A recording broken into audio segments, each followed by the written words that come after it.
नमस्कार विद्यार्थी मित्रांनो, मी मधुरा जाधव तुमच्या सगळ्यांचं स्वागत करतेय टिक्कर मराठी सरळ सेवा या आपल्या युट्यूब चॅनलवर। सध्या आपण बुद्धिमत्ताचे प्रश्न पाहणार आहोत, जी आपली अपकमिंग एक्झाम आहे, म्हणजे जी येणारी परीक्षा आहे BMC ची कार्यकारी सहाय्यक लिपिकवर। तर त्यामध्ये ज्या पद्धतीने प्रश्न विचारले जाऊ शकतात किंवा विचारले गेलेले आहेत, तर ते प्रश्न आपण इथे दररोज घेत राहतो। लेक्चर आवडत असेल तर लेक्चरला लाईक करा, शेअर करा आणि कमेंट मध्ये तुम्हाला काही डाऊट असेल तर सांगत चला। आता मला एक डाऊट कमेंट मध्ये आलेला आहे, तो म्हणजे कॅलेंडर वाला 14 ला 7 ने भागल्यावर बाकी 2 येते, म्हणजे 2 यायचं तुम्ही 0 का लिहिलं? तर कॅलेंडर मध्ये नेहमी बाकी लिहायची असते, भागाकारचा संबंध नसतो। ठीक आहे, हे आज जरा व्यवस्थित स्पष्टीकरणासकट अजून सांगते तुम्हाला, म्हणजे समजून येईल। चला, पहिलाच प्रश्न दिसतोय आपल्याला, कॅलेंडरचाच आहे। धीरजचा 6वा वाढदिवस 10 मे 2017 रोजी गुरुवारी झाला, तर त्याचा जन्म कोणत्या वारी झाला असेल? बुधवार, मंगळवार, शुक्रवार, गुरुवार। धीरजचा 6वा वाढदिवस, आता त्याचा 6वा वाढदिवस कधी झालाय? 10 मे 2017 रोजी गुरुवारी झालाय। याचा अर्थ त्याचा जन्म 6 वर्ष आधी झालाय। 2017च्या आधी 6 वर्ष जा, 2017तनं 6 वजा केले तरी 2011 येईल, किंवा मागे जा मग 16, 15, 14, 13, 12 आणि 11, म्हणजे 10 मे 2011 ला त्याचा जन्म झाला आणि इकडे तो 6 वर्षाचा झाला, हो ना? बरोबर आहे।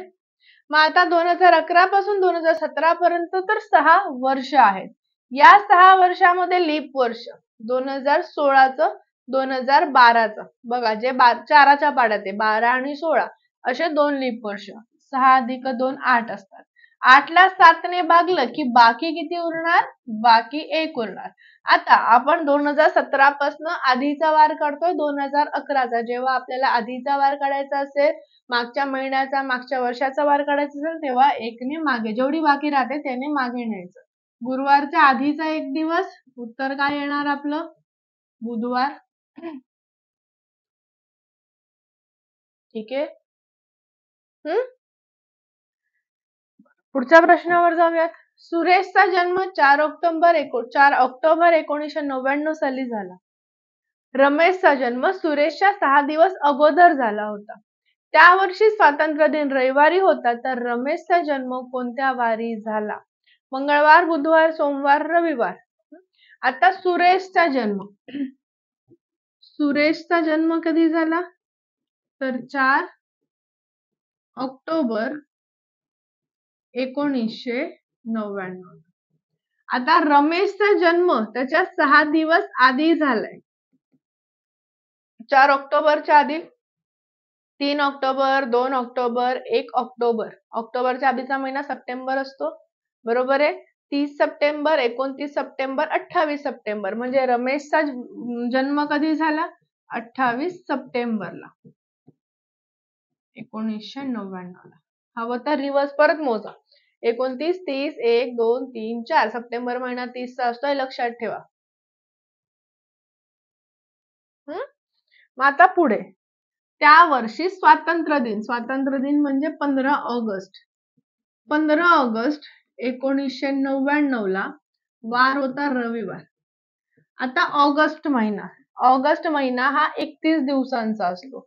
31 मधनं 15 गेले, 16 उरले, आणि सप्टेंबर महिना 28 चा। मग या 16 ला 7 ने भागलं, 7 दुने 14, बाकी येते 2। या 28 ला 7 ने भागलं, 7 चोक 28, बाकी येते 0, म्हणजे 2 बाकी उरली। म्हणून रविवारच्या पुढे 2 वार, सोमवार आणि मंगळवार। त्यांनी आपल्याला कोणाचा वाढदिवस किंवा कोणाचा जन्म विचारलाय, तर रमेशचा जन्म कोणत्या वारी झाला? रमेशचा जन्म झाला मंगळवारी।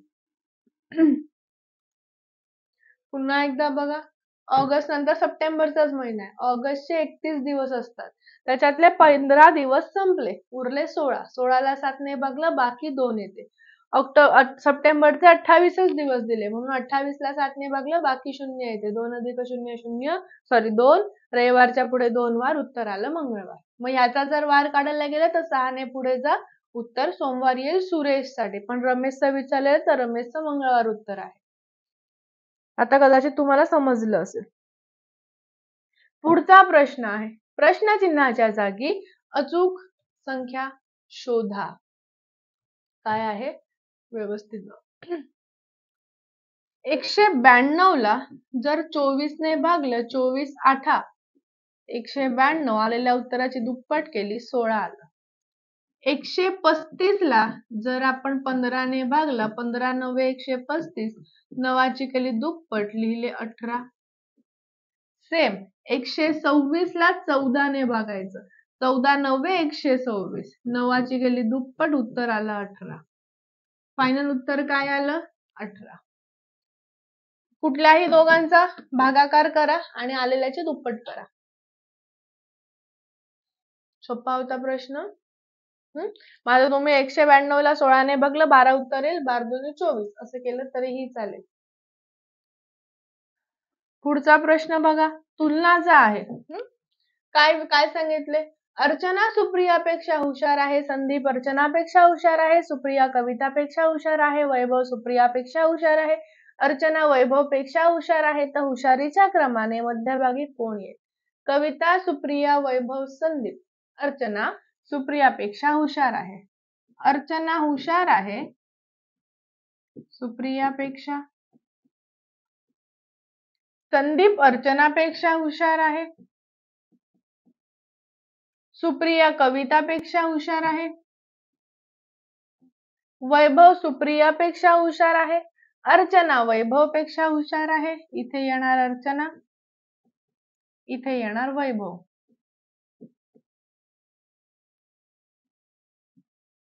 ठीक आहे. तर हुशारीच्या क्रमाने मध्यभागी कोण असणार? मध्यभागी कोण दिसते आपल्याला? वैभव दिसतंय, म्हणून पर्याय क्रमांक आपला तिसराच येणार.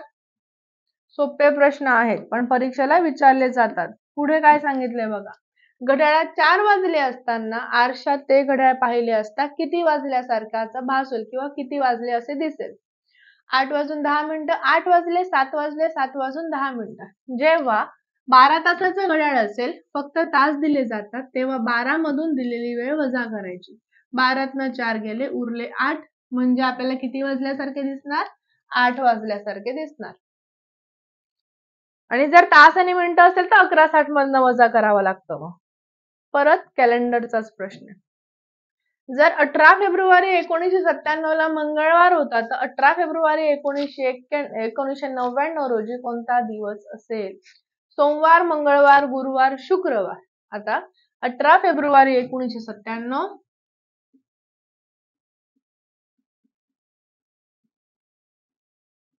मंगळवार. थोडंसं अजून सविस्तर सांगते, ठीक आहे, शॉर्ट ट्रिक नंतर बघूयात. 18 फेब्रुवारी 1997 पासून 18 फेब्रुवारी 1998 पर्यंत 97 साधं वर्ष आहे, म्हणून वार 1 नेच पुढे जाणार, तर बुधवार येणार. मग आता 18 फेब्रुवारी 1998 पासून 18 फेब्रुवारी 1999 ला जाताना सुद्धा 98 साधंच वर्ष असल्यामुळे वार 1 ने पुढे येणार आणि उत्तर आपलं गुरुवार येणार. डायरेक्ट 97 ते 99 केलं, 2 वर्षे, 2 ने वार पुढे, मंगळवारच्या पुढे 2 वार, बुधवार, गुरुवार. कसंही उत्तर गुरुवारच येणार आहे. पुढचा प्रश्न पाहूयात. कुठला आहे? नातेसंबंधाचा. प्रश्न मोठा असला तरी तो आपल्याला सोडवायचाच आहे. बघा, एका कुटुंबात 8 व्यक्ती राहतात, त्यात 3 विवाहित जोडपे आहेत. अनिता ही अमितची आजी आहे. लिहायला घ्यायचं. अनिता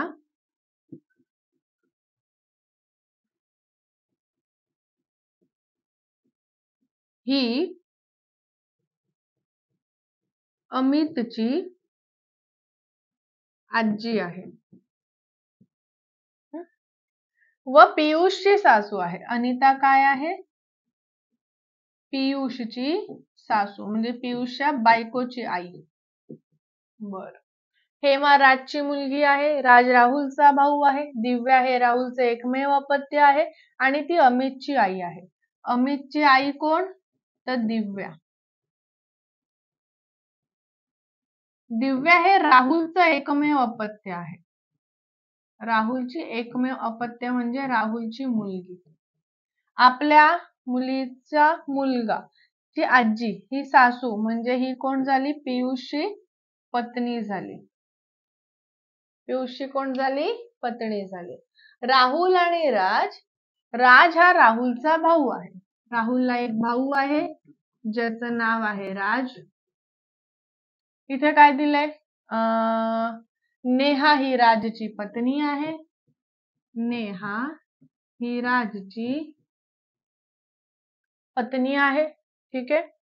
अजून हेमा राजची मुलगी आहे. राजला एक मुलगी आहे जिचं नाव आहे हेमा. आता प्रश्न काय विचारला आहे व्यवस्थित बघा. तर राहुलचे हेमाशी नातं काय? आता अनिता सासू आहे, राहुलची मुलगी, मुलीचा नवऱ्याची सासू म्हणजे हे दोघं नवरा बायको असणार. आता याच्यामध्ये जर मी तुम्हाला शॉर्टकटने किंवा पटकन सांगितलं तर बघा, अनिता आणि राहुलचं लग्न झालंय. राहुलचा भाऊ राज आहे, त्याचं लग्न नेहा सोबत झालं. या दोघींना एक मुलगी आहे दिव्या नावाची, तिचं लग्न पियुष सोबत झालं आणि या दोघांना एक अपत्य आहे अमित नावाचा. ठीक आहे. या दोघांना एक अपत्य आहे हेमा नावाची. हे छोट्यात छोट. तर 3 जोडपी 1 2 3. बरं, 8 जण तर दिसतातच आहे. ओके. बरं, राहुलचे हेमाशी नातं काय? राहुल हेमाचा कोण? राहुल हेमाचा कोण? आपल्या वडिलांचा भाऊ. आपल्या वडिलांचा भाऊ आपला कोण होतो? काका. उत्तर काय आलं? पर्याय पहिलाच काका. पुढचा प्रश्न पण सेम आहे. सेम म्हणजे नातेसंबंधाचाच आहे. P@Q म्हणजे P ही Q ची बहीण आहे. P% म्हणजे P हा Q चा मुलगा आहे. $Q म्हणजे P ही Q ची आई आहे. P#Q म्हणजे P हा Q चा पिता आहे. तर $OY@Z% यामध्ये P चे O सोबत नातं काय? आजी, बहीण, बायको, पत्नी. आता $O. $O म्हणजे V ही O ची आई आहे. V काय आहे? O ची आई. OY. OY म्हणजे O हा Y चा पिता आहे. O हा Y चा पिता म्हणजे वडील. Y@Z. Y@Z म्हणजे Y ही Z ची बहीण आहे. Y काय आहे? Z ची बहीण आहे. Z%P. Z%P म्हणजे Z हा P चा मुलगा आहे. Z हा P चा मुलगा. मग आता बघा, आपल्या मुलाची बहीण, आपली मुलगी, मुलीचे वडील, आपला नवरा, त्यांनी सांगितलं P चं O सोबत नातं काय? म्हणजे P ही O ची कोण? मग हा आपला नवरा झाला तर आपण त्याची पत्नी किंवा बायको झालो. ऑप्शन मध्ये तिन्ही पण आहे, दोन्ही पण आहे, बायको पण आहे, पत्नी पण आहे. इथे पती पाहिजे होतं, चुकून पत्नी झालंय. ओके, म्हणून मी C आणि D दोन्ही पण देते. P ही O ची कोण? तो O ची ती बायको किंवा पत्नी. चला पुढचा प्रश्न पाहूयात. काय विचारलाय प्रश्न बघा. खालीलपैकी आकृती 1 सोबत दिलेल्या 4 पर्यायांपैकी A, B, C आणि D मधून योग्य पाण्यातील प्रतिबिंब निवडा. आता हे वर्तुळ वरती आहे म्हणजे हे वर्तुळ खाली पाहिजे. हे अशी तर नको, हे पण नको. मग राहिलं त्याच्यात आणि त्याच्यात. हा जो वर्तुळाचा भाग आहे तो वरती आहे तर तो खाली पाहिजे. याला म्हणतात एलिमिनेशन पद्धत. नाहीतर तुम्ही याला सॉल्व्ह करू शकता. इथे हे येणार, इथे हे येणार, त्याच्यानंतर इथे हे येणार आणि इथे वर्तुळ येणार आणि इथे हे असं येणार, इथे हे असं येणार. आली आकृती क्रमांक B सारखी. चला पुढचा प्रश्न. खालील आकृतीत किती चौकोन आहेत? 100, 30, 40, 90 चौकोन विचारले. प्रत्येकाला क्रमांक द्यायचे. 1 2 3 1 2 3 4 5. पहिले आडव्यांची बेरीज करा. 1 + 2 + 3 बरोबर 6. उभ्यांची बेरीज करा. 1 + 2 + 3 + 4 + 5 बरोबर 15. दोघांचा गुणाकार 15 सहग 90. एकूण चौकोनांची संख्या किती झाली आहे? 90 झालेली आहे. म्हणून पर्याय चौथा येणार आहे. चौरस विचारलं असतं तर वेगळं उत्तर आलं असतं. तुम्ही कमेंट मध्ये सांगू शकता की एकूण चौरस किती असतील ह्याच्यामध्ये. पुढचा त्रिकोणाचा प्रश्न आहे. खालील आकृतीत एकूण किती त्रिकोण आहे? 40, 60, 50, 30. यांना नंबर द्या. जेवढे जेवढे तुम्हाला रेखाने दिसत आहेत. आता वर 1 अधिक 2 अधिक 3 अधिक 4 बरोबर 10. इथे 1 अधिक 2 अधिक 3 अधिक 4 बरोबर 10. इथे 1 अधिक 2 अधिक 3 अधिक 4 बरोबर 10. सगळ्यांची बेरीज 10 अधिक 10 20 अधिक 10 30. एकूण किती झाले? 30 झाले. एकूण त्रिकोण किती झाले? 30 झाले. सोपं होतं. पुढचा प्रश्न. प्रश्नचिन्हाच्या जागी कोणती संख्या येईल? ऑप्शन काय दिले आहे त्यांनी आपल्याला? 42, 46, 48, 50. समोरासमोरांचा गुणाकार. 8 सक 48. 6 दुने 12. 48 मधनं 12 गेले 36. यांचा 7 आठी 56. 5 दुने 10. 56 मधनं 10 गेले 46. इथे 7 10 70. 6 चोक 24. 70 मधनं 24 गेले 46. उत्तर काय आलं? पर्याय क्रमांक दुसरा 46. समोरासमोरील संख्यांचा गुणाकार करायचा आणि आलेल्या उत्तरामधनं वजा करून टाकायचं. पुढचा प्रश्न संख्या मालिकेचा. 14, 19, 29, 39, 89. प्रश्नचिन्ह ऑप्शन आहे 189, 149, 159, 16, 9 किंवा 169. बघा 14, 19, 29, 49, 89. 14 आणि 5 19. 10 29, 20 49, 40 79, 80. हे काय आहे सांगते. 169 उत्तर आहे.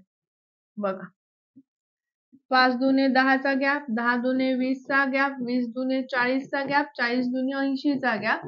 गॅप जो आहे तो दुप्पट होत चाललाय. तो फरक दिलेला आहे. पुढचा प्रश्न. तात्याचा 5वा वाढदिवस 18 मार्च 2019 ला सोमवारी येतो तर त्याचा जन्म कोणत्या वारी झाला? सोमवार, मंगळवार, बुधवार, गुरुवार. आता तात्याचा 5वा वाढदिवस 18 मार्च 2019 ला येतो. जेव्हा वार आहे सोमवार. म्हणजे त्याचा जन्म 5 वर्ष आधी झालाय. मग 2019 मधनं 5 वजा केले की 2014 ला त्याचा जन्म झाला. 15 ला 1 वर्ष, 16 2 वर्ष, 17 ला 3, 18 ला 4 आणि 19 ला 5 वर्षाचा झाला.